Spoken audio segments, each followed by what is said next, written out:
40 күндік асқа шақыру. Сәрсенбаева Советгүл Елғожа қызы. Адам мәңгі жүрмейді бұл жалғанда, көнеміз ғой тағдырдың салғанына. Көзімізге ып-ыстық жас келеді, анашым, өзіңізді сағынып еске алғанда.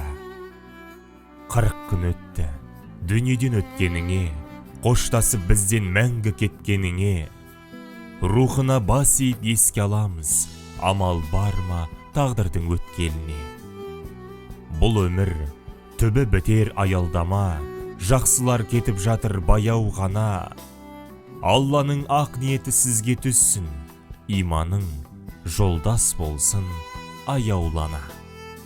Құрметті ағайын туыс бауырлар, құда жекжат дос жаран, әріптестер және барша анамыздың көзін көрген жамағат.